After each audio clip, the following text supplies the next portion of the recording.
Hello everyone and welcome to MPSC point. मित्रांनो, या व्हिडिओमध्ये आपण तुमचा जो आता 9 नोव्हेंबरला राज्यसेवेचा पेपर झाला तर त्यामध्ये निगेटिव्ह मार्किंग कशी असते आणि निगेटिव्ह जे मार्क्स आहे, स्कोअर आहे, तो कसा काढावा निगेटिव्ह मार्किंग करून हे सर्व बघणार आहोत.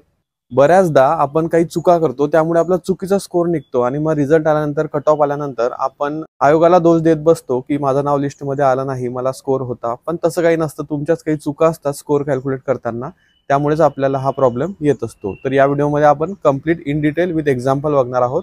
बघा, जे राज्यसेवेचा क्रायटेरिया असतो तो कंबाईंड पेक्षा थोडा डिफरंट असतो. म्हणजे त्यामध्ये एक प्रश्न तुम्हाला 2 गुणांना असतो पेपर 1 मध्ये प्रिलिमच्या, आणि दुसरा जो पेपर आहे सीसॅटचा त्यामध्ये एक प्रश्न 2.5 गुणांना असतो. त्यामुळे निगेटिव्ह मार्किंग कॅल्क्युलेट करताना आपल्याला कळत नाही की नेमकं कसं करावं. कंबाईन प्रमाणे हे नाही, म्हणजे कंबाईन मध्ये अगदी सोपं आहे, एक प्रश्न 1 गुणांना आणि 0.25 मार्क्स कमी होतात जर चुकला तर. पण राज्यसेवेमध्ये थोडं वेगळं आहे पेपर 2च्या बाबतीत तरी, म्हणूनच हा व्हिडिओ बनवणे मला इम्पॉर्टंट वाटले. आय होप तुम्हाला या व्हिडिओची नक्की मदत होईल. So let's start.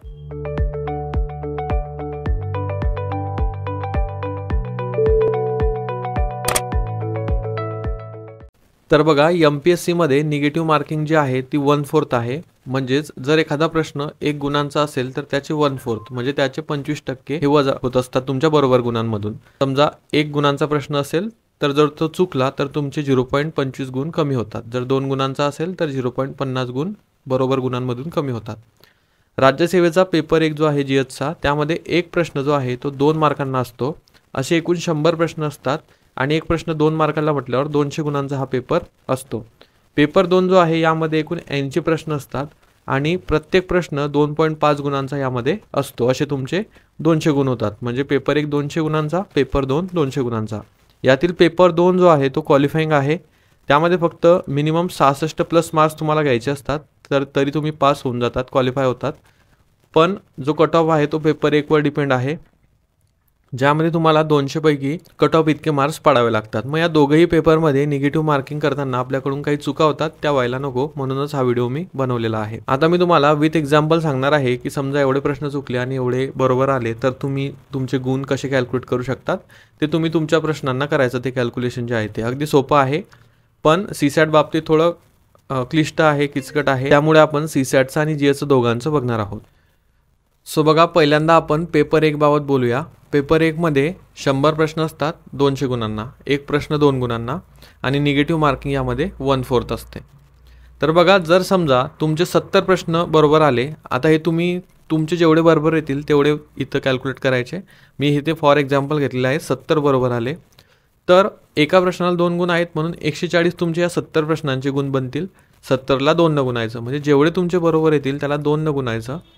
आणि समजा तुम्ही 90 सॉल्व केलेले आहेत, त्यापैकी 70 बरोबर आले, 20 चुकले, तर या 20 जे चुकलेले आहेत तर त्याचं तुम्हाला 1/4 करावं लागेल. पण आता एक प्रश्न 2 गुणांना आहे, त्यामुळे या 20ला तुम्हाला 0.5 ने गुणावं लागेल. तेच तुमचे 10 गुण वजा होतील. कारण या 20 गुणांचे जर तुमचे बरोबर आले असते 20 प्रश्न हे, तर तुमचे 40 टोटल गुण झाले असते. 40चे 1/4 तुम्हाला करावे लागतात, ते 10 होतात. म्हणूनच डायरेक्टली या 20ला आपण 0.5 ने गुणणार आहोत, किंवा या 20ला तुम्ही 2 ने भागू शकतात, जेणेकरून तुमचा जो निगेटिव्ह मार्किंगचा स्कोअर आहे तो इथे येईल. तर तो 20ला 2 ने भागल्यानंतर 10 येत असतो आणि तुमचे बरोबर गुण आणि तुमचे हे चुकीचे गुण यांची तुम्हाला वजाबाकी करायची आहे. मग 140 मधून हे 10 वजा करायचे, 130 इथे तुमचा स्कोअर फायनल येणार आहे. मग असंच तुम्ही 60-40 जर रेशो घेतला, बघा मी इथे फॉर एक्झाम्पल अजून एक उदाहरण तुम्हाला दाखवतो. जर तुमचे 60 प्रश्न बरोबर आले तर त्याचे 120 गुण तुमचे होतील. प्रत्येक प्रश्न 2 गुणांचा आहे. जर तुमचे 40 चुकले तर त्याचे 20 गुण तुमचे मायनस होतील, कारण या 40ला तुम्हाला डायरेक्टली 2 न भागायचं आहे. 120 मधून 20 गेले, तुमचा स्कोअर 100 येणार आहे. असं तुमचं जीएस 1च्या बाबतीत आहे किंवा पेपर 1च्या बाबतीत आहे. पेपर 2ला मार्किंग स्कीम वेगळी आहे, त्यामुळे निगेटिव्ह मार्किंग स्कीम देखील थोडा बदल आहे. तर आपण आता सीसॅट बाबत ते बघूया. बघा, पेपर 2 सीसॅटचा तुमचा असतो. त्यामध्ये एक प्रश्न जो आहे तो 2.5 गुणांना असतो. असे एकूण 80 प्रश्न तुम्हाला 200 गुणांना असतात. यातील जे 5 प्रश्न आहेत 75 ते 80 दरम्यान, तर ते 5 प्रश्न डिसिजन मेकिंगचे असतात. त्यामध्ये गुणदान पद्धती, जो बेस्ट ऑप्शन किंवा जो करेक्ट ऑप्शन आहे त्याला 2.5 गुण मिळतात. त्याच्यापेक्षा बेटर ऑप्शन असेल, त्याच्यापेक्षा कमी महत्त्वाचा ऑप्शन असेल तर 2 गुण, आणि असे मार्किंग स्कीम कमी होत जाते एकूण 4 ऑप्शनसाठी. म्हणजे मॅक्झिमम तुम्हाला जो प्रश्न राईट असेल त्याला 2.5 गुण मिळतात आणि मध्ये मिनिमम कमी होत जातात. सो हे 5 प्रश्न सोडून 75 पैकी अगदी कॅल्क्युलेशन करून घ्यायचं. करेक्ट प्रश्नाला 2.5 गुण मिळतात आणि इनकरेक्ट जर प्रश्न असेल तर या 2.5चे 1/4 म्हणजे 0.625 तुमचे वजा होतात, लेस होतात. 0.625 हा आकडा लक्षात ठेवा, पुढे तो कामी येईल.